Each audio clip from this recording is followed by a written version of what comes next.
예, 바로 보겠습니다. 오늘 이제 4절부터 보시면 되겠습니다. 우리가 수요일 날에는 이제 복음 첫 번째 성경대로 그리스도께서 우리 죄를 위하여 죽으시고, 이 죽으시고가 아포트네스코라고 말씀을 드렸어요. 아포트네스코는 뭐뭐로부터 완전하게 끊어지다. 근데 그 뭐뭐로부터 앞에 죄가 있으니까 그 죄로부터 완전히 끊어지다. 되셨죠?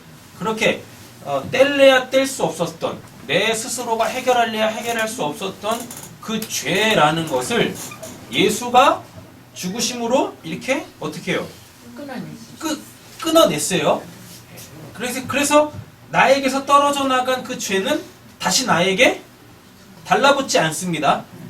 이렇게 딱 달라붙어서 내가 될 수 없어요. 그래서 우리는 무엇하면 돼요? 그렇게 사탄의 역사나 또 죄의 유혹이 있을 때 더러워지죠.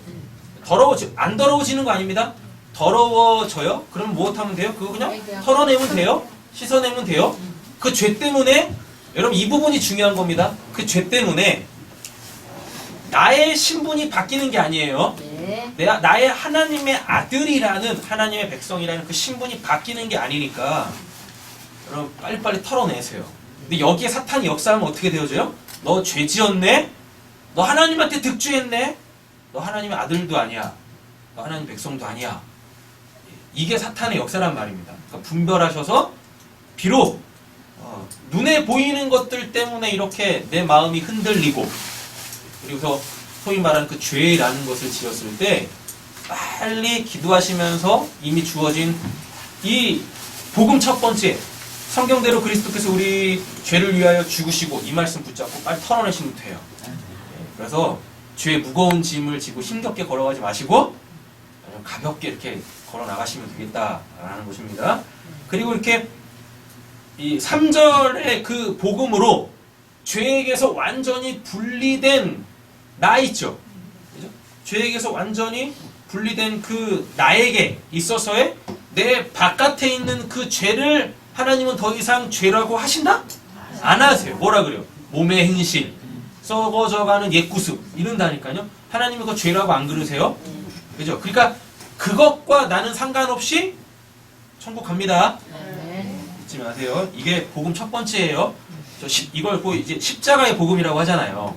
왜? 예수가 십자가에서 죽으셨으니까. 십자가의 복음이 3절이란 말이에요. 우리 죄를 위하여 죽으시고. 되셨죠? 오늘은 이제 4절인데 다시 살아나사 에게이로입니다. 이거 아나스타시스 아니에요. 다시 살아나사 에게이로. 그럼 이게 뭐겠습니까? 이거 부활신앙이죠? 네. 그래서 이제 부활복음. 굳이 따지자면 3절은 십자가 복음, 4절은 부활복음. 이렇게 이해를 하시면 되겠다라는 것입니다. 자, 보겠습니다. 장사 지낸 바라고 돼 있죠? 요 장사 지내다가 이게 뭐냐면 딱토예요. 딱토. 딱토. 딱토가 뭐냐면은요. 이것도 지난 시간에 다 했었던 건데, 누가 죽었어요? 누가 죽었단 말이에요. 근데 그 죽은 사람을 계속 이렇게 죽음이 보이는 상태로 놔두면 안 돼요. 그래서 그 죽은 사람을 보이지 않게 하는 거예요. 묻는다고요. 쉽게 말하면. 그러니까 근데 그냥 단순히 죽은 그 시체를 묻는 그런 개념이 아니라, 죽음이라는 것, 살아있는 자들에게 있어서 눈에 보이는 그 죽음이라는 걸 없애는 거예요. 되셨죠? 네. 그래서 죽은 사람을 매장한다가 아니라 살아있는 자들에게서 죽음이라는 것을 보이지 않게 하다, 없애다. 이게 딱토입니다. 되셨죠? 근데 예수가 어떻게 됐대요? 장사 지낸 바 되셨다가 라고 그러죠? 맞죠? 장사 지낸 바 되었다가는 예수의 죽음을 보이지 않게 하는 겁니다. 왜 안 보이게 해야 돼요? 안 죽었으니까. 또 이제 오해하시면 안 돼요? 예수가 진짜 안 죽었어요? 죽었어요. 근데 예수는 하나님에 대하여 한 번도 죽으신 적이 없잖아요. 하나님에 대하여, 아니 하나님으로, 그분은 항상 살아계신 분이세요. 근데 그가 육신적으로 죽었잖아요. 그죠? 이 육신이 죽었단 말이에요. 십자가에서 완전히 죽었단 말이에요. 근데 그는 살아있죠. 네. 그러니까 예수의 그 죽음은 눈에 보이면 돼야 안 돼요? 네. 안 되죠. 살아있는 사람을 죽었다고 하면 안 되는 거지 않습니까? 그러니까 그를 당연히 뭐 해야 돼요?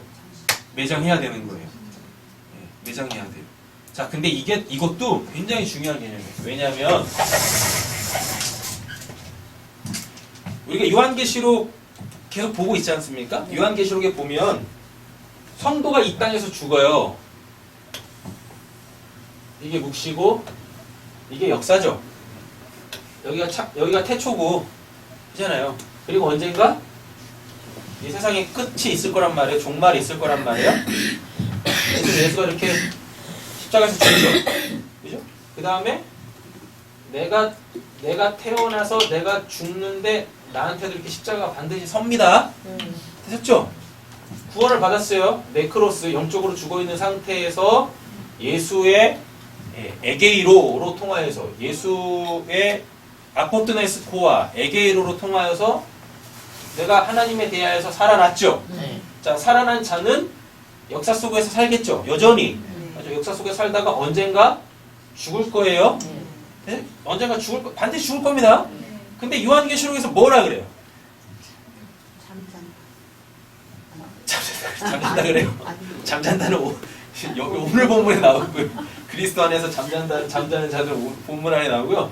요한계시록에서 뭐 하냐면 분명히 이렇게 구원을 받고 역사를 살다가 죽었는데 이들을 매장조차 하지 않는답니다. 보셨잖아요.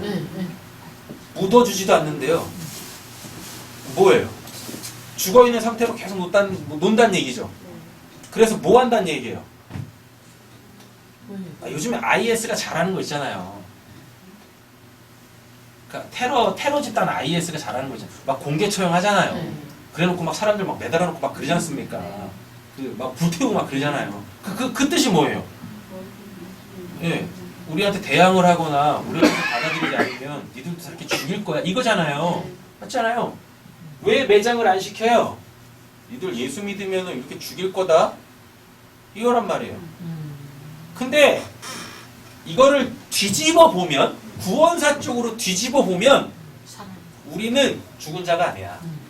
이미 살아났잖아요. 그래서 나한테 뭐가 없어요? 죽음이 없다니까. 그러니까 우리는 묻히면 안 돼요.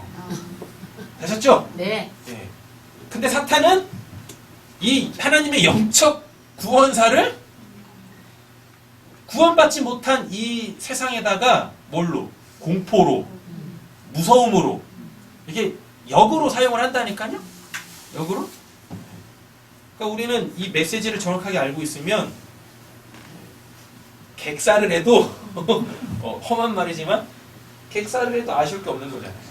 우리는 죽음이라는 게 없으니까. 이미 죽어 있다가 다시 살았는데 본문에도 오늘 고린도서 15장에 나옵니다. 다시 산다는 다시 죽지 않는다라 그래요. 죽음이 없다니까요. 그러니까 우리는 당연히 죽음이 없으니까 매장당할 수가 없는 거죠. 네, 이렇게 가는 거란 말이에요. 근데 예수는 왜? 살아계신. 예수는 왜 매장을 당했어요? 예수는 왜 매장을 당한 거예요? 이거 그랬잖아요. 예수의 이 사건이 우리 안에 쏙 들어와야 된다고. 원래 우리도 죽을 자여서 매장을 당해야 되는 거잖아요. 근데 그걸 다 예수가 가져가 버리셨다니까. 그러니까 내가 당해야 될 그 매장을 누가 장사를 예수가 가지고 가버린 거예요. 나의 죽음도 예수가 가져가고 나의 매장도 예수가 가져갔어요. 이렇게 되는 거란 말이에요. 그래서 예수의 매장이 굉장히 중요한 겁니다. 그냥 단순히 죽었으니까 장례 치르는 게 맞는 거죠. 이렇게 그냥 가면 안 되는 거예요. 이렇게 예수가 죽어서 장사됐다. 도대체 장사를 왜 시켰는가? 그는 살아계신 분이시기 때문에 그의 죽음이 보이면 안 되는 거야. 그러니까 당연히 역사에서도 묻어야죠. 그런데 역사에서 묻는다고 뭐 사람들이 뭐 예수를 안 죽었다고 믿어요? 예수를 3년 동안 쫓아다녔던 제자들도 예수가 다 죽었다고 생각했어요. 그러니까 어떻게 하셔야 돼요? 다시 살아나셔야지. 다시 그들에게 보이셔야죠. 네, 이렇게 되는 겁니다. 그래서 예수를 매장하다와 예수가 다시 살아나셨다라는 것은 일맥상통이에요. 같은 의미란 말이에요. 이렇게 보시는 겁니다. 장사 지낸 바 되셨다가 어떻게 해요? 또 나오죠. 성경대로 지난 시간에 뭐라고 말씀드렸죠?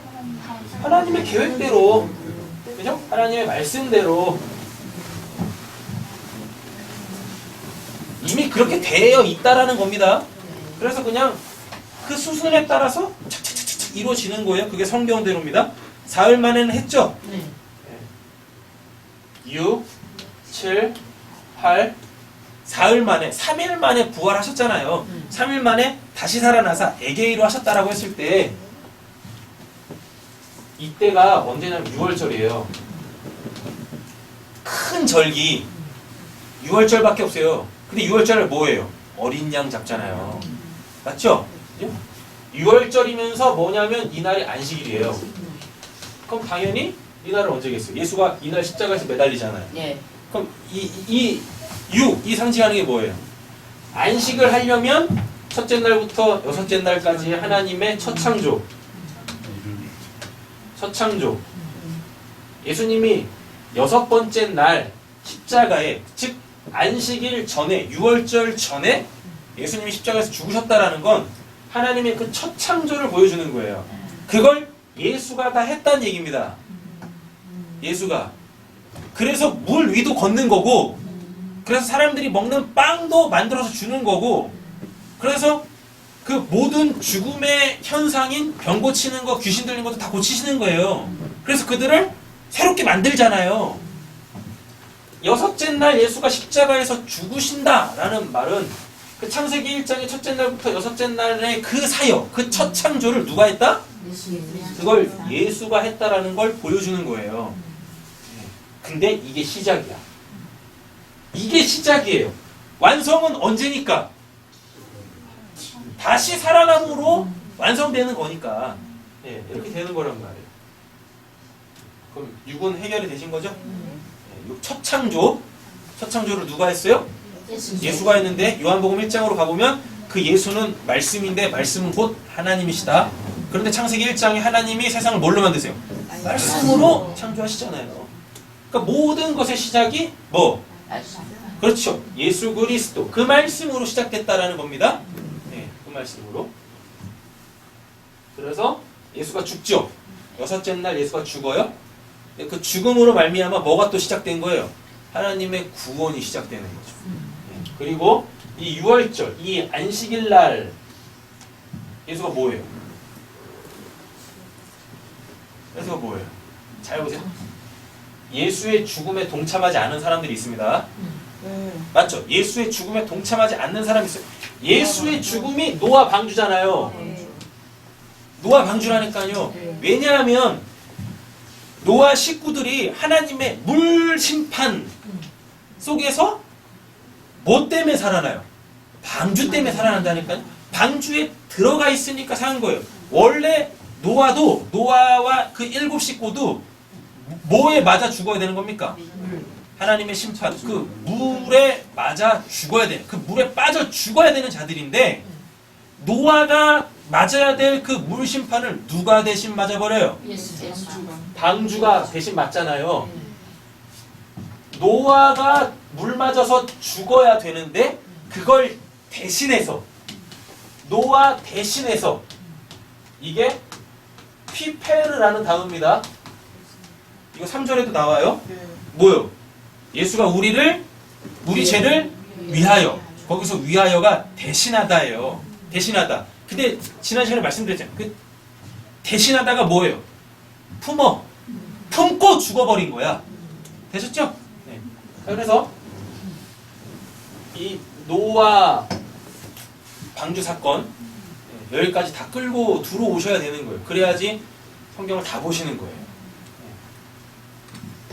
노아를 대신해서 예수가 뭐예요?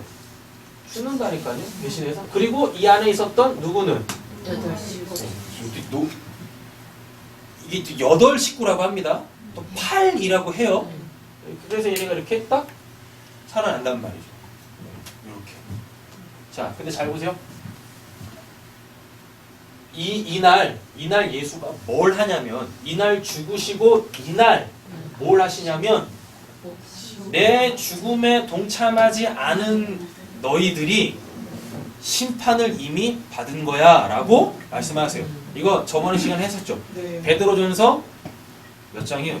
2장 2장 18절인가? 2장 3장 18절, 2장 18절 그거 뭐예요? 하여튼 육으로는 죽으시고 영으로는 살리심을 받아가지고 옥에 가사 갇힌 자들에게 선포하시며 라고 돼 있잖아요. 근데 그 옥에 갇힌 사람이 누구라 그래요? 그 노아 방주 때 불순종한 하나님 밑으로 들어가서 하나님의 말씀에 순종하지 않은 자들이 노아 방주 때 방주 바깥에서 하나님한테 심판받아 다 죽은 사람이라 그래요. 그럼 그들은 지금 어디 있는 거예요? 묵시의 지옥에 있겠죠. 근데 예수님이 글리 가셨대.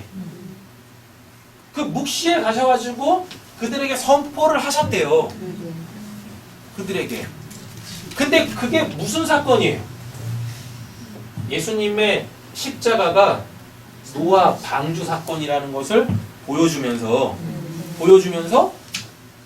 이 십자가, 즉 십자가의 복음을 가지고 있지 않으면, 그 십자가의 복음으로 구원을 받지 않으면 니들이 다 뭐라고요? 옥에 갇힌 자들이야. 필라케 갇혀있다. 하나님의 감시를 받다. 옥에 갇혀있다. 그럼 뭐예요?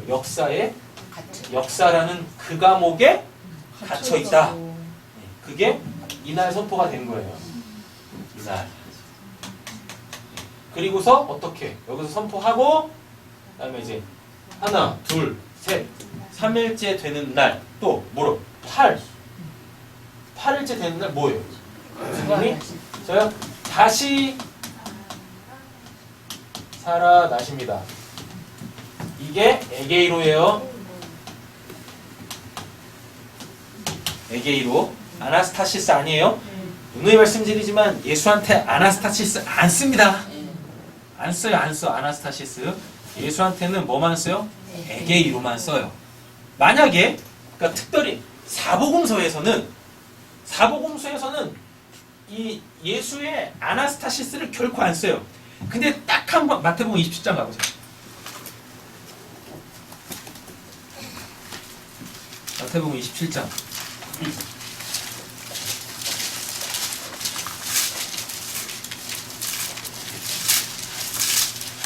다 찾아봤습니다. 부활이라는 단어를 다 검색해봤어요. 예수와 관련되어져 있는 그 문맥에서.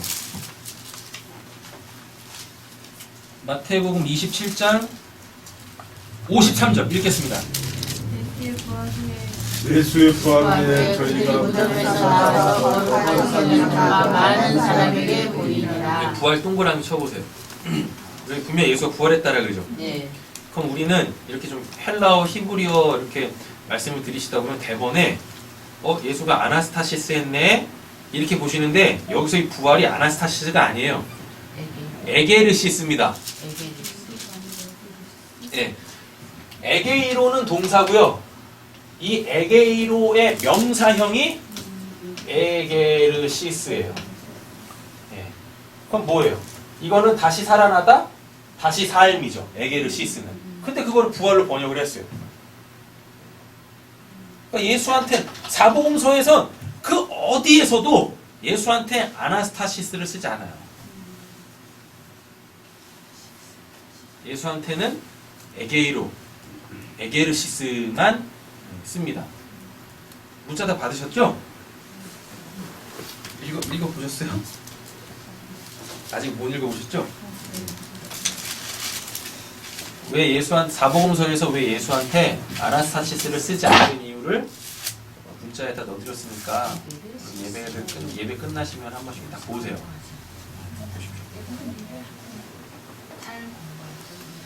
하셨죠?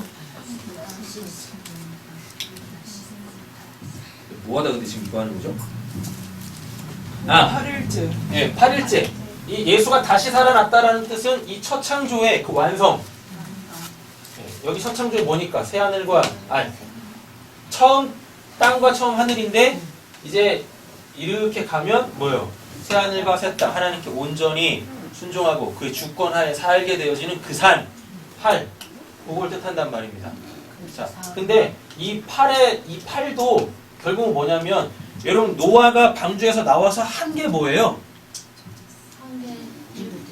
한 게 뭐예요? 술 먹고 술 먹고 예, 딸들은 술 먹고 뻗은 것밖에 없죠. 그렇죠? 그거밖에 없어요. 아, 제사도 지냈는데 나오자마자 제사 드리고 다음에 포도나무 심어가지고 그 포도나무에서 난 열매를 가지고 죄 졌어요? 기쁨에 취했어요. 술 먹고 뻗었다니까요. 근데 그걸 누가 보고? 함이 보고 형들한테 막 이렇게 얘기했잖아요. 근데 그게 더 뭐였었어요? 그게 구원받은 자의 이후의 삶을 보여준단 말이에요. 첫째 뭐예요? 제사 드렸죠. 근데 이 제사도 뭐예요? 정결한 걸로 드리죠. 어디 안에 정결한 거? 이 안에서 정결한 거. 맞죠? 그럼 그게 뭐예요? 정결한 건 예수밖에 없단 말이에요. 그 예수로 구원받았다라는 믿음의 고백. 제사 드렸어요. 방에서 나오자마자. 그 다음에 한 게 뭐냐면 포도나무 심고. 그 포도 뭐니까? 포도나무 예수죠. 포도나무 예수잖아요. 나는 포도나무요. 난 참 포도나무요. 너희는 뭐 가지지 먹고 그러잖아요. 그리고 포도나무에서 난 열매로 난 그 포도주를 먹으면 그 기쁨에 취하는 거거든요. 구원이 넘쳐난다라는 뜻이거든요. 그래가지고 노아가 술 퍼먹고 벌거벗은 채로 뻗어 누워서 자고 있었어요. 근데 그게 뭘 의미하는지를 모르고 함이 흉을 봤다니까요. 근데 그게 원래 뭔 뜻이에요? 구원을 받으면 어디로 돌아가요? 에덴으로 돌아가는 거예요. 에덴의 그 상황. 그쵸? 그냥 단순히 벌거벗으면 안 되고요. 벌거벗었으나 부끄럽지 아니하였더라. 그걸리 돌아간 거예요. 근데 우리는 그 모습 보면서 맨날 뭐예요? 술 마시지 마세요. 이러잖아요. 그리 가면 안 되는 거라니까요. 술을 마시더라도 취하지 마시고, 술을 마시더라도 주사를 하지 마시고, 이렇게 하잖아요. 그 말씀 듣고 얘기하는 거 아니에요. 구원을 받으면 부끄러울 게 없는 거예요. 누구 앞에서? 하나님 앞에서. 구원을 받으면 하나님 앞에서 부끄러울 게 없는 거예요. 그리고 이미 그는 무슨 옷 입었어요? 임금님 귀는 당나귀기? 뭐 그런 것도 있고 그거 있잖아요. 어떤 임금이 굉장히 좋은 옷을 만들려고 막 이렇게 벌거벗은 임금님 있잖아요. 벌거벗은 임금님. 그 임금님이 믿음으로 그 옷 입었다가 믿음 좋은 사람들은 와 우리 임금님 하는데 그걸 직접 만든 사람은 이게 미치겠는 거지. 옷도 아닌 거 가지고 옷 입니 흉내내고 옷 입었다고 착각하고 있으니 이미 방주에서 나오면서 제사 드리면서 이는 옷을 입었어요. 어떤 옷? 눈에 보이지 않는 믿음의 그 은혜에 예수 그리스도 옷 입은 자란 말이에요. 우리 지난 주일을 했잖아요. 그 뻐쩍뻐쩍 빛나는 그 옷. 옷. 공중으로 들림 받는 사람들이 입는 그 옷. 그 옷 입고 있는데 그걸 믿음으로 못 보내. 누가? 함이. 그러니까 누구는? 셈과 야벳은 어떻게 해요? 그게 다른 사람들한테는 바보 같은 짓이고 어리석은 짓이고 수치인 거야. 그러니까 어떻게 해요? 그게 덕이 안 되잖아요. 그래서 덮어주는 거예요. 다시금 우리가 하나님의 덮으심, 그 은혜로 구원받았다라는 걸 다시 확인시켜 주는 거예요. 그 사건이란 말입니다. 이게 이 3일 만에 부활하시고가 이걸 품고 있는 내용이에요. 이걸 품고 있는 내용. 첫 창조, 선포, 새 창조. 그래서 어떻게? 하나님의 주권 속에 하나님의 그 말씀에 순종하며 사는 삶. 근데 그 말씀에 순종하는 삶의 내용이 뭐 탈세하지 마세요. 네? 뭐 투기하지 마세요. 이런 걸로 나오는 게 아니라고요. 아니 그런 거는 초등학교, 중학교, 고등학교도 안 배우잖아요. 그런 거는 이미 초등학교에서 다 끝내는 거잖아요. 교회가 서당되면 안 되는 거지 않습니까? 그죠? 그잖아요. 교회가 서당되면 안 되는 거지. 교회에서 그런 거 가르쳐야 되겠어요? 그런 그런 거 하던 사람들이 모여 있는 곳이 교회입니까? 교회는 영원한 생명, 내가 하나님에 대하여 어떻게 살까 이거를 고민하고 이거에 대한 답을 찾고 그래도 한번 살아보려고 힘쓰고 노력하는 사람들의 모임이 교회인데 여기 와가지고 뭐 세상 일 그런 거 이야기하겠어요? 맞잖아. 그렇게 3일 만에 부활한 자들, 그 3일 만에 부활하신 예수를 품고 있는 자들, 그래서 구원받은 자들의 나머지 이 땅에서의 그 8일째 이후의 날들이 어때야 됩니까? 뭐 해야 되는 거예요? 그 내가 받은 그 은혜 전하면서 하는 거예요. 그 은혜를 받았으니까 내가 이런 사람이야, 나 이렇게 깨끗한 사람이야, 나 이렇게 옳은 사람이야, 그런 걸로 가는 게 아니라고요. 노아만 딱 놓고 보세요. 노아 뭐 했어요? 그게 옳은 삶입니까? 술 먹고 대자로 뻗어가지고. 네? 그게 옳은 삶이에요? 근데 그렇게 살려면 그렇게 살아야 되는 거잖아요. 아니 그렇게 사는 게 맞는 거잖아요. 맞죠? 맞다니까요. 그것도 말씀을 또 이게 뭐 있는 거 다 이제 벗고 가십니다. 일단 얼어주고. 일단 얼어주고. 복음을 전한다라는 것은요. 자, 우리가 수요일 날 이것 때문에 또 한때 또 이제 사탄의 역사가 있었잖아요. 복음을 전한다라는 건 뭐 내가 옳게 나의 행실이 옳아서 모든 사람들이 저렇게 사는 게 맞지 이런 걸 기반으로 복음을 전하는 게 아니란 말이에요. 여러분 그나마 지금 이 시대를 사니까요. 우리는 감사해야 돼요. 여러분 만약 우리가 구약 때 살았으면 큰일 날 뻔했습니다. 네? 이사야인가? 누구의 이사야인가 에레미야는요. 하나님이 뭐라고 하시면 야 너 3년 동안 뻘거벗고 다녀. 뭐 그렇게 하나님의 메시지 그렇게 떨어지면 여러분들 그렇게 하실 수 있으세요? 근데 이사야는 그렇게 했다니까요. 그때 구약 시대 때 그렇게 했다니까요. 얼마나 욕 얻어먹겠습니까? 미친놈 소리 얼마나 많이 듣겠어요. 맞잖아요. 그쵸. 그 온통 흰 방에 갇히겠죠. 그렇게 다니면. 그러니까 자꾸 우리가 분명히 삶에서 우러나오는 성령의 9가지 그 열매들이 맞춰져가지고 이렇게 죄악으로 가득 차 있는 이 세상 속에서 그렇지 구원을 받은 사람들이 저렇게 사는 게 맞지. 이것도 당연히 우리에게 나와야 되는 게 맞는데 여러분 복음이라는 건 어차피요 정확한 흑백 논리예요. 세상이 그래서 교회를 싫어하잖아요. 교회는요 복음은 어쩔 수 없어요. 진리는 어쩔 수 없어요. 반드시 결코 타협할 수 없는 절대적 배타성을 가지고 있는 게 진리예요. 그 진리 아니면 다 걷어치워야 되는 것들인 거예요. 근데 세상은 뭐라 그래요? 왜 니네만 옳다라 그래? 라고 얘기하잖아요. 그런 거에 넘어가지 마시라고요. 절대 굽혀서는 안 될 게 있어요. 절대 넘어가면 안 될 선들이 있단 말입니다. 그걸 정확하게 지키는 게 그 구원받은 자들의 이 땅에서 이후의 삶이란 말이에요. 세상 사람들이 저거 이른다 할지라도 그게 맞다면 우린 그렇게 사는 거예요. 그걸 근데 자꾸 이제 윤리적인 거, 도덕적인 걸로 막 끌고 들어오는 거죠. 뭐라고요? 탈세하지 마세요. 이런 걸로. 아니 그 탈세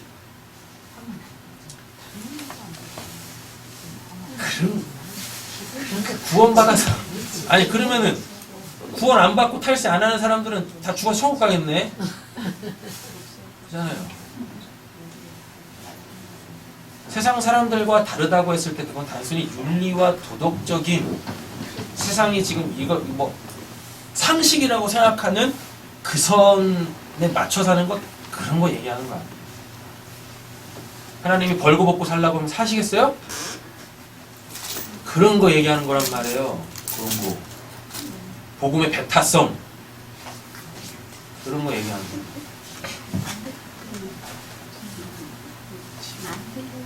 되셨죠?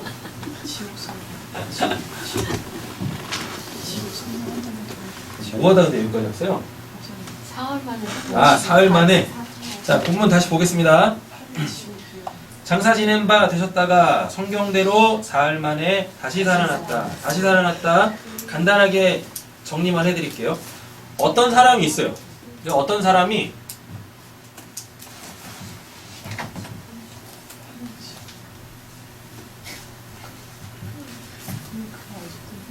제가 문자로는 에게이로를 굉장히 장황하게 이렇게 설명을 드렸는데 그냥 딱 한 가지만 기억하시면 돼요. 뭐냐면 이 어떤 사람이 이렇게 있는데 이 사람이 이 상황 속에 갇혔어.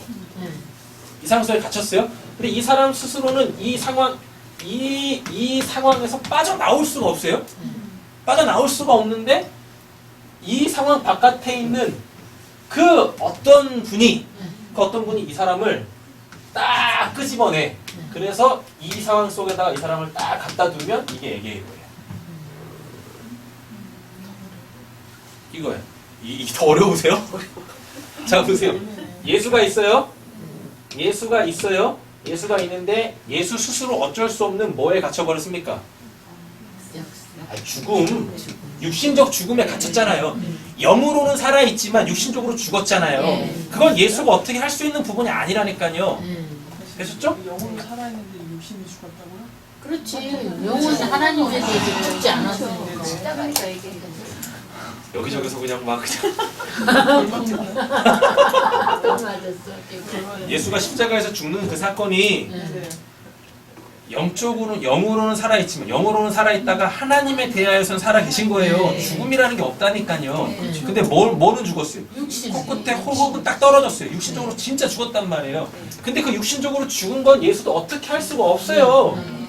스스로 살아날 수 있는 게 아니라고요. 네. 되셨죠? 네. 스스로 살아날 수 없어요. 그래서 누가 하나님이 네. 이 육신적 죽음이라는 거에서 예수를 빡 끄집어냈어. 네. 그래서 뭘로? 살아있다. 네. 살아있다라는 그 상황으로 예수를 딱 갖다 넣었어요. 그럼 이때 쓰는 게 이게 에게이로예요. 자, 그러면 이제 이거를 여러 다양한 방법으로 우리한테 가지고 오면 됩니다. 자요. 내가 이렇게 있어요. 내가 내 힘으로 해결할 수 없는 어떠한 그 문제가 이렇게 있어. 근데 우리가 뭐 하겠어요? 기도하겠죠. 그러면 하나님 어떻게 그 기도 응답하시겠죠. 그래서 나를 여기서 딱 끄집어내. 그래서 전혀 새로운 그 상황에 내가 이렇게 딱 놓였어요. 그럼 그때도 뭐라 그래요? 그것도 에게이로라고 하는 거예요. 이 개념을 갖고 오시면 돼요. 그래서 이 개념을 가지고 에게이로가 성경에서 총 3가지 용례로 쓰입니다. 첫 번째, 잠자고 있어. 잠자고 있어? 그 사람은 어떻게 해요? 깨워서 일으켜요. 그럼 그때 쓰는 게 에게이로예요. 네, 에게이로. 다음에 죽었어. 영적으로 죽던 육적으로 죽던. 근데 죽었어요. 죽었어요? 그럼 그때 이 죽은 자를 다시 살려요? 죽음으로부터 이렇게 세워요? 그럼 그때도 에게이로를 써요? 예. 또 한 가지, 이게 뭐냐면 어떤 사람에게 하나님께서 무슨 일을 시키려고 그 사람을 선택해서 그 사람을 모든 사람들 앞에서 딱 세워요. 이렇게. 이제부터 얘가 이 일 할 거야 라고 세울 때도 그때도 에게이로라고 써요. 이게 성경에 나온 에게이로의 3가지 용례입니다. 지금 예수님은 어느 에게이로예요? 위에 거 잠깐. 어떤 거예요? 당연히 2번째죠. 왜? 육신적으로 죽었잖아요.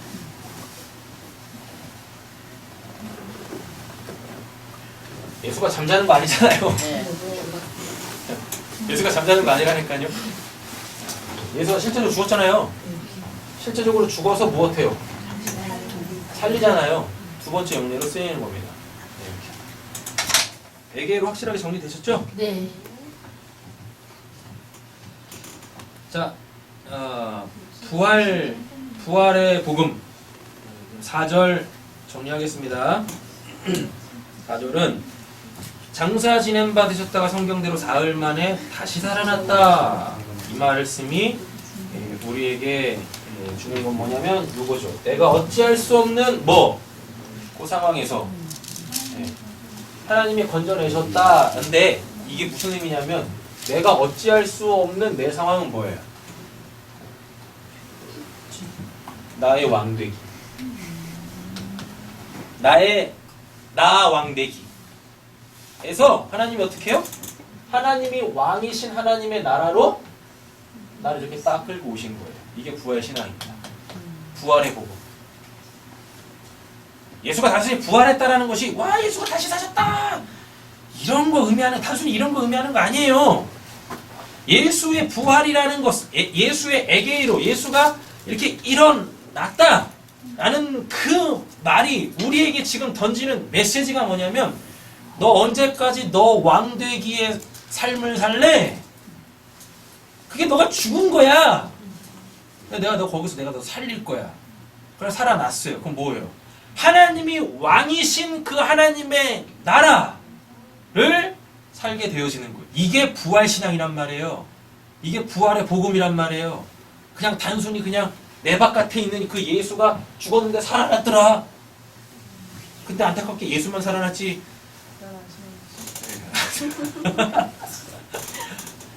예수의 부활이 나한테 어떤 영적인 메시지를 갖고 와야 될 거 아니에요. 역사 속에서 일어난 예수의 그 십자가에서 죽고 장사 지냈다가 다시 사는 그 사건이 나의 구원과 나의 구원을 위해서 지금 하나님께서 역사에서 뭔가 일을 하신 거 아닙니까? 그럼 이게 내가 알아먹어야 되잖아요. 그게 뭐냐면 너 왕 되기에서 나 하나님 같이 되기에서 어떻게 해요? 진짜 나를 알고 진짜 하나님을 알아. 아 하나님이 만왕의 왕 만주의 주시구나라는 걸 알아. 그분 밑으로 들어가서 그분이 하라는 대로 하면 살면 되는 겁니다. 누구처럼? 노아처럼 벌거벗고 그렇게 살라고. 그렇게 하나님 나라 백성으로 살라고. 6, 7, 8 첫 창조의 완성, 새 창조가 되어지면 언약이 완성되는 거죠. 언약이 완성돼. 성경에서 말하는 유일한 언약이 뭐예요? 우리는 하나님의 백성, 하나님은 우리 하나님이잖아요. 예. 그거잖아요. 그거의 성취잖아요. 그러면은 나왕 되기 위해서 하나님 나라로의 들어옴이죠. 이게 부활 복음이란 말이에요.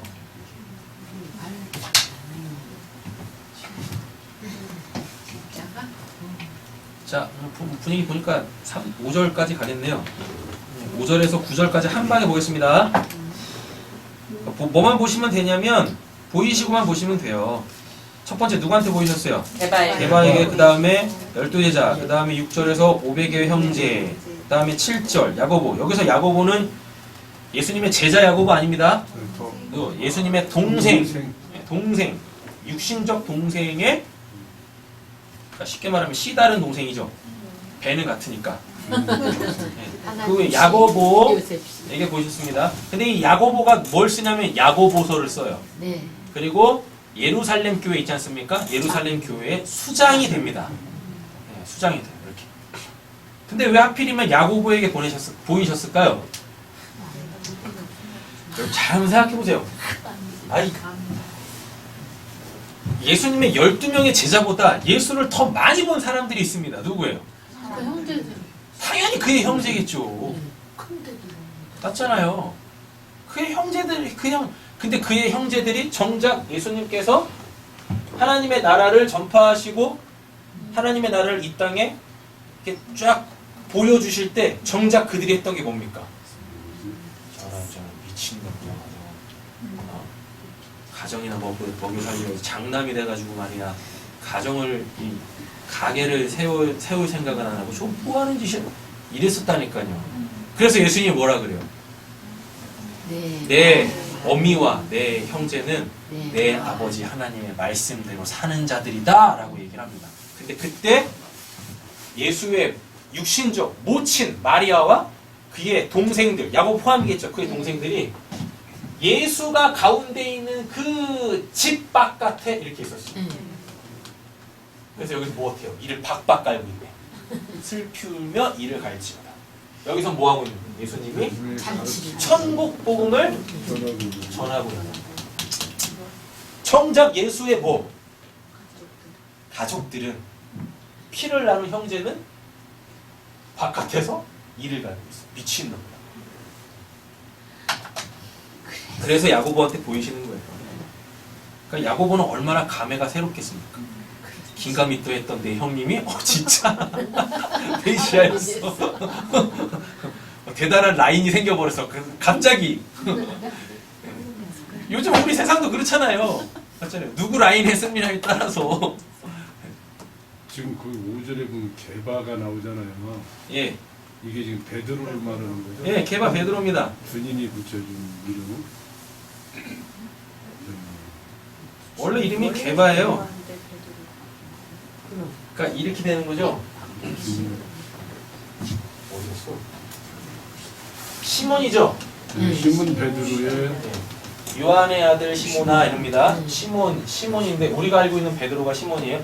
예수님이 이 시몬을 만나고 이 시몬한테 어떤 이름을 주세요? 개바를 주는 거 아니에요? 베드로. 반석. 베드로라는 이름을 주셨는데 이 베드로의 별명. 아람어가 별명. 이게 개바예요. 개바.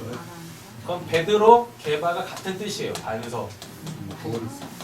그래서 마태복음 16장 16절에 베드로가 주는 그리스도의 살아계신 하나님의 아들입니다라는 예수의 실체를 역사 속에 확 뒤집어 까버리니까 예수님이 뭐라 그래요? 그래, 그게 믿음이야.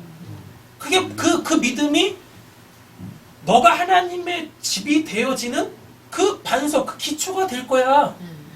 예. 그래서 내가 너 위에 이 반석 위에 내가 내 교회를 세우리라가 그 말인 거예요. 예, 그 말. 근데 이것도 이미 다 예수님의 플랜 속에 다 있었던 거죠. 누구를 뽑아서 예수님이 그냥 막 길 가다가 그래 나 따라 이렇게 하시는 거 아십니다? 미리 다 알고 계셨어요. 왜? 그분은 하나님이셨으니까. 그래서 역사의 어느 한 시점에서 어떤 이름에 무슨 일을 하고 있으며 어떤 마음으로 살아가고 있는지를 예수님이 이미 다 이 묵시 속에 그 말씀으로 다 아시고 역사에 딱 오셔가지고 그들만 이렇게 탁탁탁 뽑는 거예요. 이렇게 거기에 누구도 포함되어 있어요. 근데 가룟 유다도 포함되어 있다니까요. 뭐가 슬퍼요?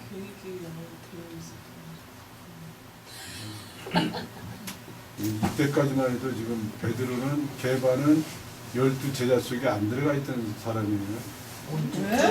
왜 그러세요? 왜 그러세요? 왜 그러실까요?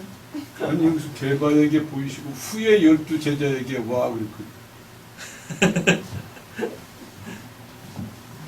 12제자는 상징적, 11제자. 그러니까 그 11제자, 10제자 이렇게 안 써요. 10제자 항상 뭐냐면 12를 쪼갤 수 없는 그냥 한 덩어리의 숫자예요. 네, 한 덩어리에. 그래서 그럼 이 12는 지난 수요일에 말씀드렸습니다. 뭐라고 했었어요? 이스라엘의 상징적 숫자, 하나님의 백성, 하나님의 나라를 상징한다는 숫자잖아요. 자, 그럼 이렇게 됩니다. 우리 이것까지 안 하려고 했는데 하나님의 백성, 그냥 다 하나님의 통으로 넘어가려고 했는데. 이스라엘. 자, 개바에게 보이시죠? 예. 그죠? 개바가 뭐예요? 반석이죠. 예. 그죠? 그 다음에 뭐예요? 그 다음에 나오는 게 호라우예요. 일단 개바까지 먼저 가지 마시고 호라우부터 말씀드릴게요. 보이시고가 다 호라우입니다. 근데 이 호라우라는 단어가 뭐냐면 저 영적 실체, 즉 진짜 이렇게 이런 거죠.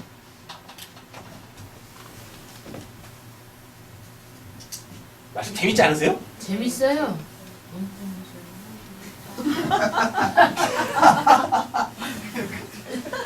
말씀이 쏙쏙 들어오시죠? 자 보세요. 이렇게 여기를 묵시 영원이라고 하겠습니다. 그럼 여기가 진짜죠? 아 여기가 진짜 있는 거예요. 네. 그럼 여기는 뭐예요? 여기는 역사죠? 네. 자 보세요. 여기에 내가 이렇게 있어요. 여기 내가 이렇게 있습니다. 이게 진짜예요. 근데 이 내가 여기에서 이렇게 쭉 비춰져요. 그럼 여기 뭐예요? 그림자죠. 지금 우리가 이거라고요.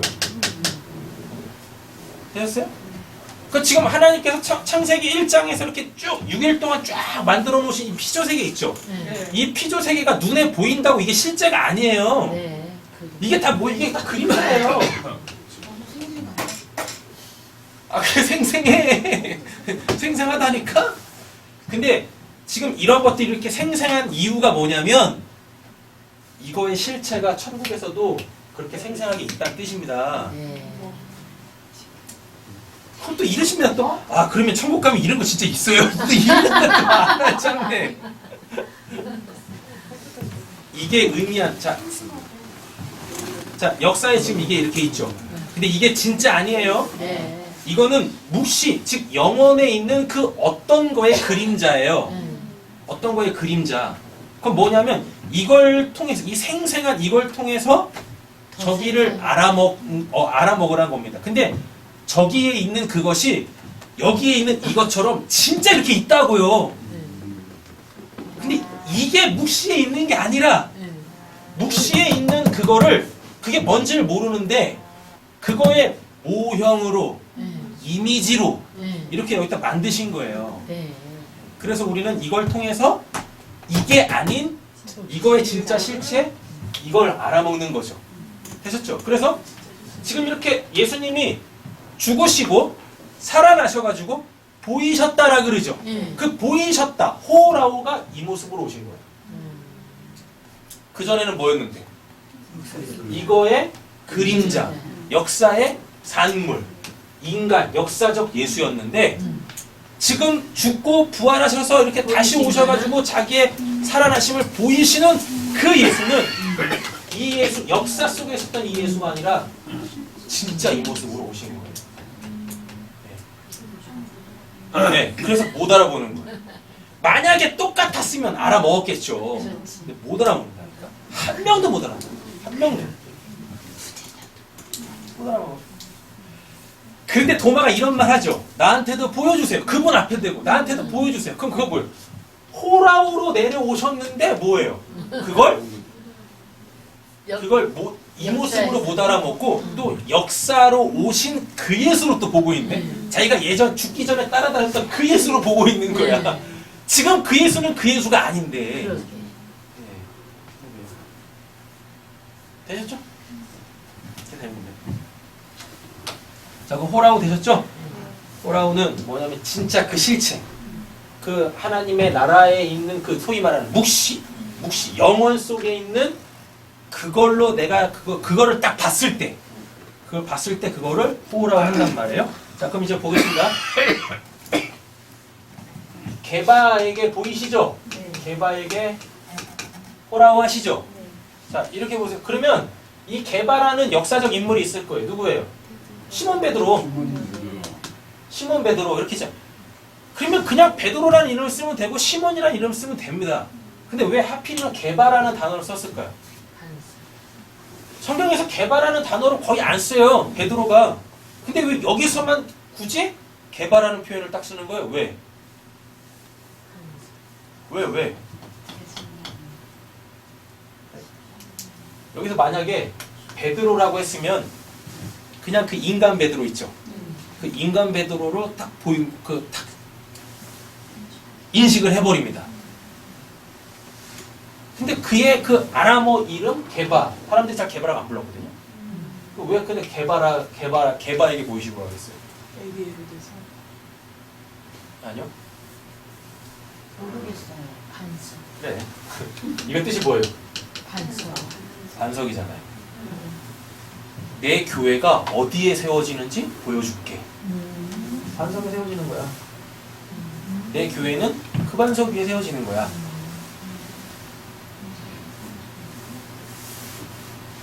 이게 좀 이해가 되시는 분도 계시고 안 되시는 분도 계신 것 같은데요. 이 게바가 분명 역사 속에서는 베드로예요. 근데 베드로에게 보이시고라고 안 그러시고 베드로의 그 아람어 이름인 별명이죠, 별명.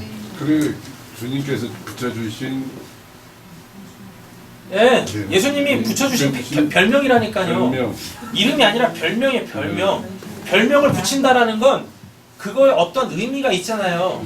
맞잖아요. 그래서 그거를 환기시키는 거예요, 일부러 우리한테. 베드로라고 안 그러고. 베드로 하면 대번에 누구 생각하니까? 그 베드로. 세 번 부인한 그 베드로 생각할 거 아니에요. 근데 그 베드로를 안 쓰고 일부러 게바라는 잘 쓰지 않는 이 게바라는 이름을 갖다 딱 붙이시는 게 뭐냐면 이 게바의 뜻이 뭐니까? 반석이라니까요. 그 외에 교회를 세우는 네. 그러면 게바에게 보이시고 호라우라는 얘기 뭐겠습니까? 게바에게 보이시고 이거 뭐예요? 이 호라우가 뭐니까? 그 실체잖아요. 그 실체. 자 그럼 게바를 통해서 하나님이 보이는 게 아니라 자 봐. 역사에 베드로가 있지. 그지? 역사 속에 실제적으로 예수님이 베드로한테 보이셨단 말이야. 보이셨는데 얘가 또 뭐야? 개바. 근데 이 개바는 이름 잘 안 쓴단 말이에요. 이 별명 잘 안 쓴단 말이에요. 그럼 뭐겠습니까? 이 베드로의 그 실체, 호라우니까 이 베드로의 그 예수님이 베드로라고 이름 별명 지어준 그 실체, 반석. 반성으로 뭐라고? 그렇지. 반석을 보여주는 거라고. 이 반석에다 뭐 세워야 되니까? 교회. 교회 세워야 되니까. 그럼 뭐예요? 호라우는 뭐라? 호라우란 그 개바에게 보이시고라는 얘기 결국 뭐예요? 교회를 세우는 걸 봐. 예수님이 부활하셨잖아요. 부활하셔가지고 지금 역사 속에 이렇게 계시잖아요. 그래서 막 사람들에게 막 보이시잖아요. 그게 무슨 의미겠어요? 첫 번째 의미가 뭐겠어요? 내가 그것을 보여주는 거예요. 내가 그 반석 위에다가 내 교회 이제부터 세울 거야. 그거 봐. 그래놓고 뒤에 따라 들어오는 게 뭐죠? 그 후에 12제자에게. 그럼 이 개바에게서 시작되는 게 뭐예요? 12. 하나님의 나라, 하나님의 그 교회가 그 실체라고요. 예수의 죽고 부활하심의 의미가 뭐예요? 교회 세우는 거. 그 믿음의 반석 위에 하나님의 집 짓기.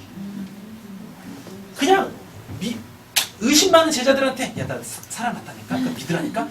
이런 거 하러 오시는 거 아니에요. 뭐가 하시고서 그런 거 하시겠어요? 그런 놈들 믿음 없는 것들 지옥에 나가라 이러시겠지. 근데 왜 굳이 이렇게 나오셔가지고 왜 성경에서 이런 얘기를 하겠냐고요.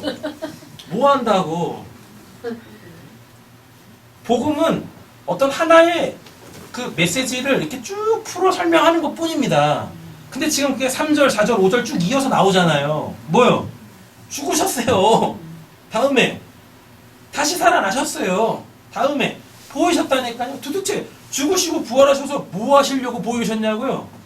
개바에게, 12제자에게, 또 뭐요? 500의 형제에게, 야고보에게 왜 보이셨어요? 그 다음에 만삭되지 못한 누구에게까지 왜 여기에 다. 언제 사울이 부활하신 예수를 만났습니까? 만난 적 없지. 예수님 아니 예수님. 아니 지금 얘네들이 예수님의 부활을 육으로 봤잖아요. 예. 그래서 그 육으로 보이는 것들을 다 영어로 환원해서 봤잖아요. 그래서 호라우라는 단어를 쓴단 말이에요. 근데 이것도 없는 바울이 왜 왜 자기를 여기다 쑥 낑겨 넣냐고요. 바울이 그 다음부터 뭐 했어요? 교회 세우러 다녔잖아요. 그 나한테 보이신 이유가 뭐란 얘기예요? 교회를 세우라. 반석에 교회 세워 열심히. 그게 구원받은 자들의 예수의 부활에 예수의 십자가에 동참한 자들의 이후의 삶의 모습이야. 그래가지고 사도 바울이 그렇게 뭐예요? 교회를 세우는데 그 교회 세우는 게 쉽습니까? 아니요. 교회 세우러 갈 때마다 두드려 맞고 돌 맞고 심지어는 혼절까지 해요. 하도 맞아가지고. 그리고 사람들이 죽었다 해가지고 그 성 바깥으로 집어 던진다니까요. 살아나네. 그래 그 성을 또 들어가. 우리 같으면 들어가겠습니까 거기? 복음이 싫어가지고 내친 곳을 다시 들어가겠냐고요. 다시 간다니까? 그래서 사도 바울 그 유명한 말 하지 않습니까? 그리스도의 남은 고난을 교회를 위하여 내 육체에 채우노라. 호라고 해주신 게 그냥 우리 보고 예수가 진짜 살아났다 그 믿어 이런 거 얘기하는 거 아니에요. 그런 거 얘기하는 거 아니에요. 감사해. 교회 세워라.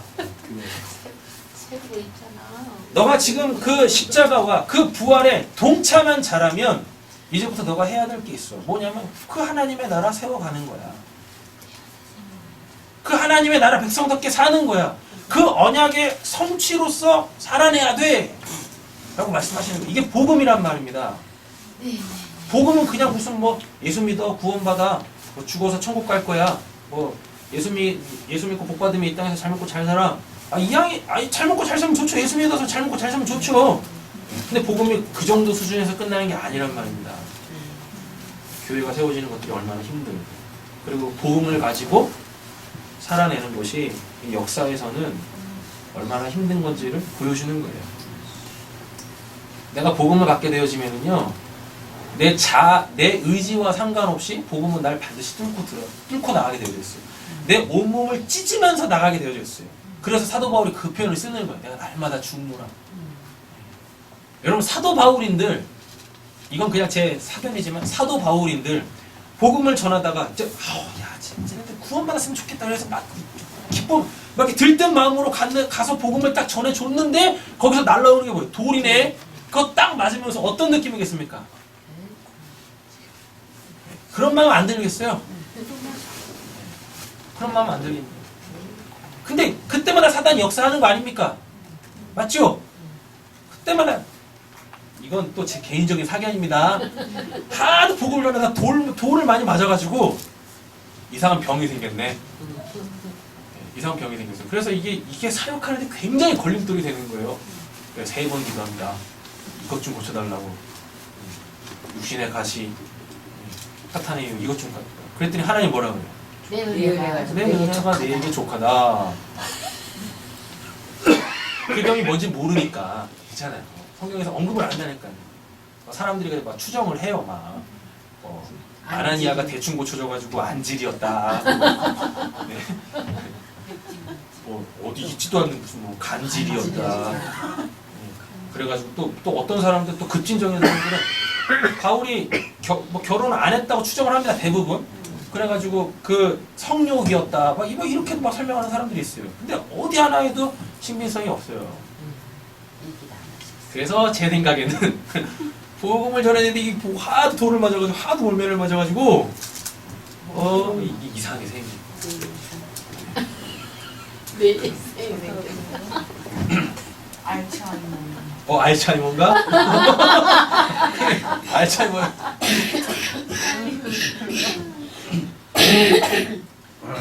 여러분 세상은요 복음을 결코 좋아하지 않습니다. 세상은 결코 복음을 좋아하지 않아요. 알고 가셔야 돼요. 알고. 근데 우린 이 복음이 너무 좋잖아요. 할렐루야. 아멘을 끝까지 안 하시죠 그냥. 이 복음이 너무 좋은 거 아니에요. 네. 그래서 이렇게 좋은 걸 해가지고 너무 좋은 걸 딱 전해주는데 이거 거들떠도 한 번에 거기에 실망하지 마시라고요. 어차피 세상은 아무리 잘 설명을 하고 아무리 의롭고 거룩한 내 육신적 삶을 다 동원해서 이야기를 해줘도 세상은 복음을 달갑게 받아들이지 않습니다. 좋은 거라고 생각하지 않습니다.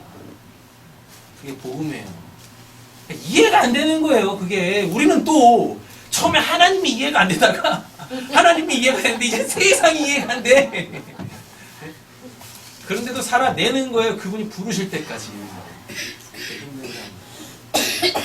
알았으면 좋겠는데 아무리 설명을 해도 못 알아먹으려고 생각도 안 해. 관심도 안 가요.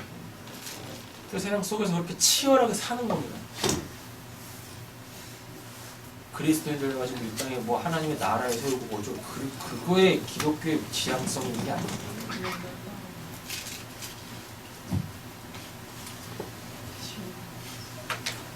제가 순간 이제 그걸 넘어간 거예요. 그 눈에 보이는 것들 때문에. 대단한데. 거기는 헛바닥 넘어가고 복음에서 나무가 될 뻔했다니까요. 자, 그럼 9절까지 다 배웠습니다. 그래서 9절에 뭐라고요? 같이 읽겠습니다. 나는 사도님의 받은 자들아 나는 하나님의 교회를 박탈했으므로 사도라 칭함받기를 감당하지 못할 자니라. 이렇게 해석하면 안 되지만 그냥 재밌게 해드릴게요. 재밌는 것도 아니지만 구원받기 전에 예수의 그 복음에 동참하기 전에 교회를 핍박했죠. 그 성경에 뭐라 그래요? 하나님 너가 행한 대로 갚아준다 그러죠. 그렇죠? 교회를 핍박하던 자가 이제는 그 교회 때문에 세상의 핍박을 받습니다.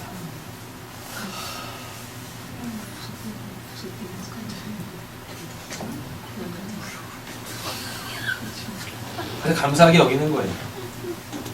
감사. 그러니까 사도 바울이 그렇게 복음을 전하면서 세상에 몰매를 맞는 거에 대해서 복음 전해야지, 이제 복음 전하지 말아야지 이 마음에 안 꺾이는 거예요. 왜? 옛날에 자기 소시적 행했던 일이거든. 행했던 일이거든. 그렇게 앞장서서 교회를 핍박하던 자였어요. 그런데 지금 내가 교회를 세우면서 세상으로부터 그러니까 자꾸 옛날 모습들이 떠오르는 거죠. 그렇다고 그 죄책감 때문에 하는 거 아니라고 지난 시간에도 말씀드렸습니다. 네. 안타까운 거. 나도 그때 몰라서 그랬는데. 근데 이게 진짜 죄였는데. 그거에 마음이 더 불타오르는 거죠. 열정, 패션이라고 그러잖아요.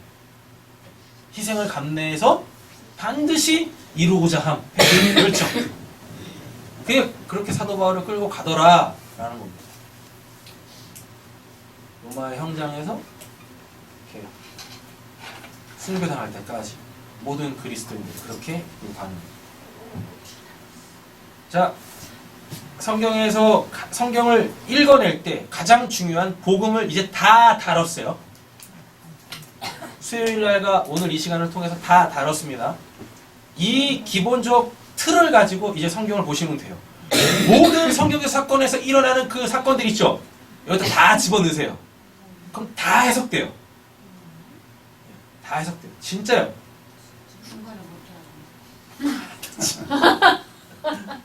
뭐 어머니한테 들어라. 어머니 다 들으셨으니까. 예, 여러분 성경은 아주 간단해요. 자, 오늘 여기까지 하겠습니다. 성경의 구조까지만 하고 마칠게요.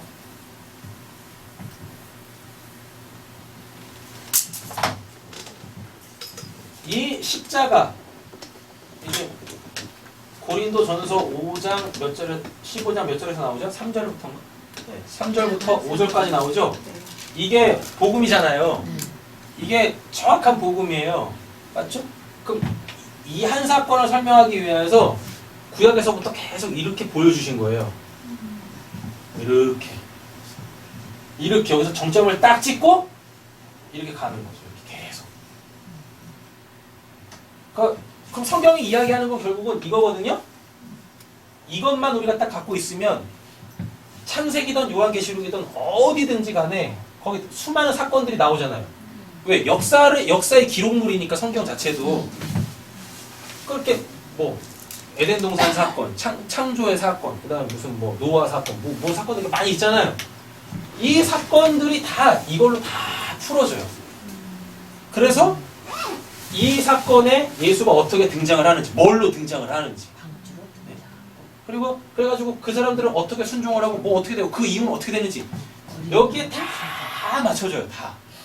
아직 이게 서기 전에 이 사건들로 이렇게 그림자 형식으로 십자가를 향하여서 이렇게 한 사건 한 사건씩 이렇게 보여지는 겁니다. 그랬다가 이 모든 사건이 이거 이야기하는 거야.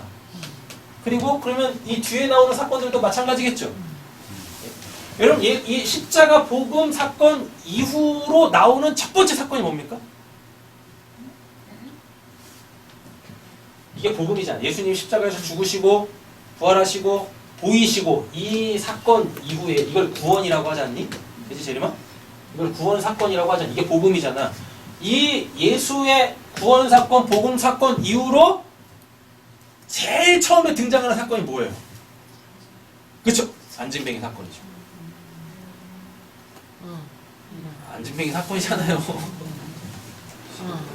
사도행전 1장에서 올라가시고 2장에서 그분 다시 내려오시고 성령으로 되셨죠? 성령으로 다시 내려오셨잖아요. 그리고서부터 이제 구원이 시작돼야 되잖아요. 이 복음이 전파돼야 되잖아요. 역사의 사건으로 나와야 돼. 그래서 사도행전 3장에 제일 먼저 나오는 사건이 뭐예요? 네, 안진뱅이 고치는 사건. 이 안진뱅이 고치는 사건도 이걸로 그대로 가지고 들어가시면 돼요. 다 해석이 돼요. 예를 들자고요? 길어지잖아요. 간단하게. 그래요. 3분 안에. 3분 안에? 사도행전 3장입니다. 시간 자, 뭐만 찾으시면 돼요?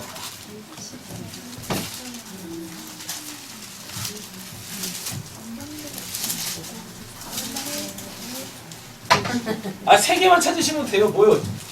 죽으시고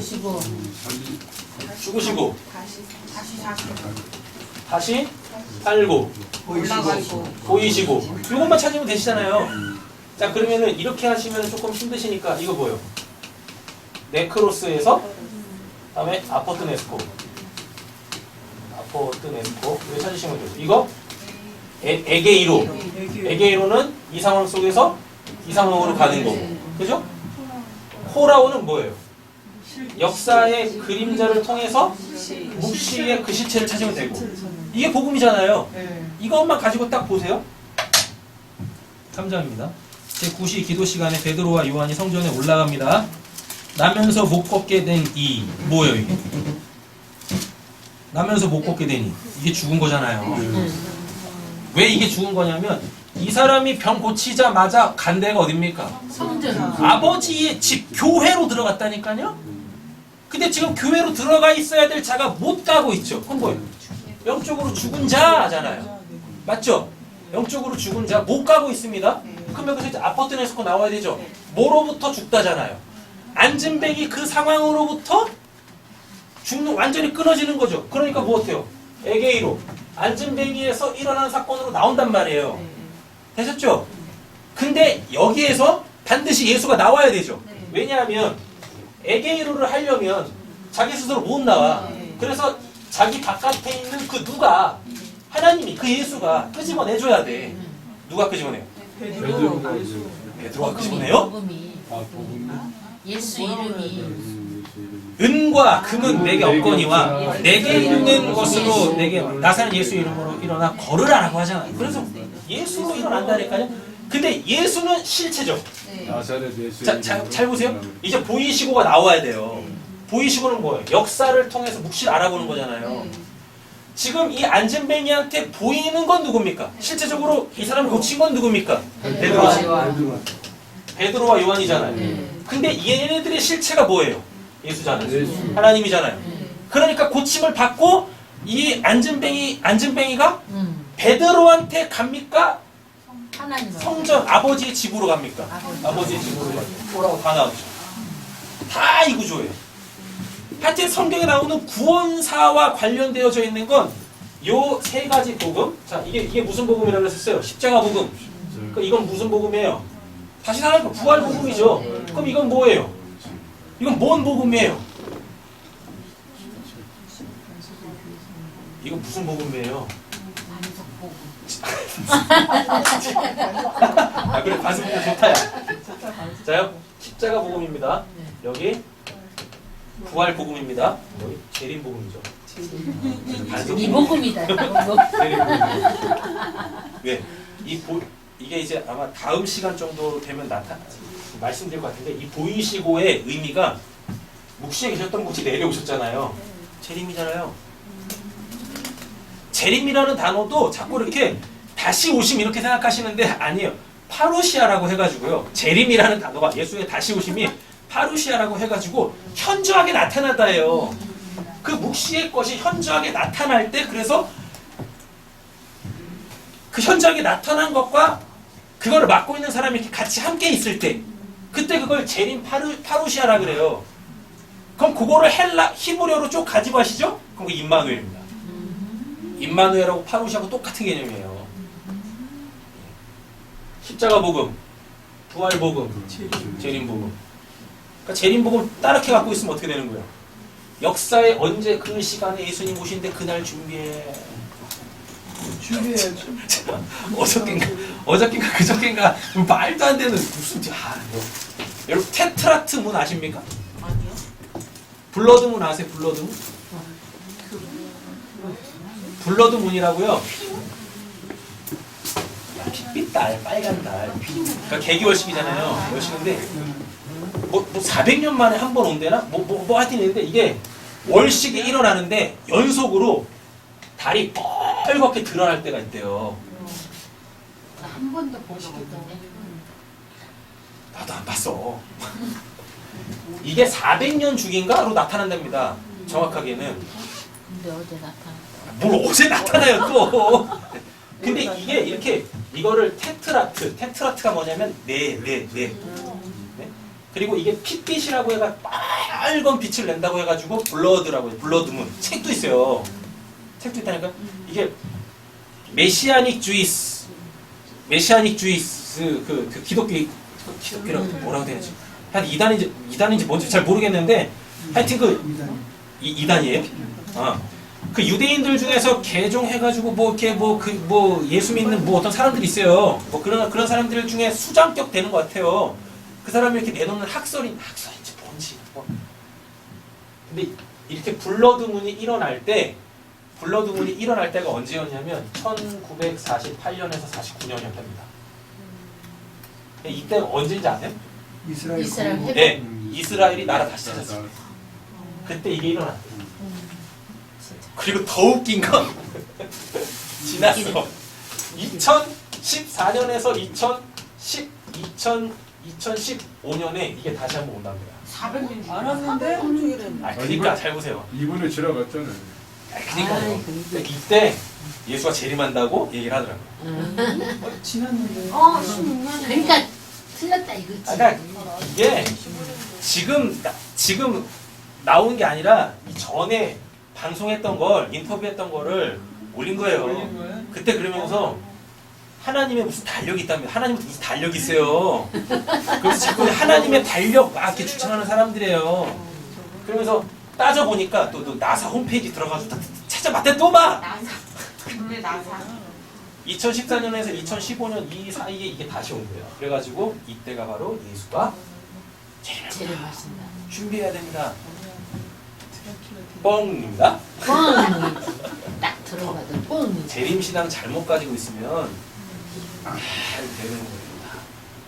이상한 데로 가는 거예요.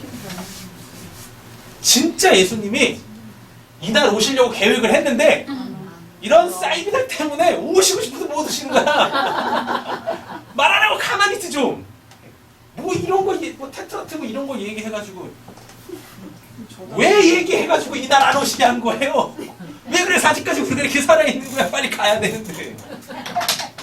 아무도 모른다고 했는데. 그날은 아무도 모른다고. 아버지만 아신다고. 그러면서 성경을 막 이상하게 해석하더라니까. 아버지만 아시는데 그날이 언제인지 알 수 있도록 하나님께서 이렇게 징조를 주셨다네. 그래서 그거를 또 찾아. 아니 그냥 오늘 재림하신 예수와 그 부활하신 예수, 나와 함께 하시는 예수와 그냥 묵시해. 저 하나님의 나라를 하나님의 사랑 속에서 살아가세요. 그럼 예수가 역사 속에서 언제 재림할지 그게 뭐가 염려합니까? 뭐 그때 뭐 지옥 갈까 두려우신 거예요? 그럼 믿음 없는 거고. 맞죠? 예수의 재림이 역사에 임하지만, 자, 예수의 재림이 역사에 임하지만 그 역사의 어떤 그 산물들로 예수님이 뭘 평가하시겠습니까? 아니지 않습니까? 근데 그 예수님 재림하실 때까지 뭐 끝까지 살아보겠다고 뭘 그렇게 사재기를 하는 거야? 사재기 하지 맙시다. 물가 폭등 일어나요. 이제 뭐 하는 거예요? 이 연타가 목 놓아지는데 아 미치겠네 진짜. 부활을 의미하는 거잖아요. 성경에서 말하는 복음만 제대로 알고 있어도 성경에서 말하는 그 건강한 삶, 구원받은 자의 하나님이 원하시는 삶을 그냥 그 복음이 옳게 살아내게 한단 말이에요. 다만 그 복음이 내 안에서 역사할 때 그 복음이 싫어서 내 안에 있는 사탄과의 그 치열한 싸움은 있지만 결국 그래도 복음은 이길 거 아닙니까? 맞잖아요. 근데 뭘 자꾸 얘기하면서 이렇게 사세요 저렇게 사세요. 아니 복음이 그걸 다 품고 있는데 뭘 그런 것들을 행동 강령으로 내놓냐고요 교회에서. 어차피 그렇게 살지도 않고 그래서. 맞죠? 옆에 계신 분한테 정중하게 여쭤보고 마치겠습니다. 그렇게 사실 겁니까? 사실 뜻이. 아니 제가 이렇게 설교를 딱 해놓고 자 이 본문 이겁니다. 이렇게 사세요. 그럼 여러분들 그렇게 하시겠어요? 나가자마자 기억. 비참하네. 아니에요. 제가 만약 이 본문을 딱 가지고 여기서 딱 끄집어냈어요. 자 다음 주까지 전도 100명씩 해오세요. 하나님의 뜻입니다. 그럼 여러분 하실 거예요? 다음 주안 오지. 뭐냐고요 근데. 뭐냐고. 너 나무. 또 걸어와. 기도하겠습니다.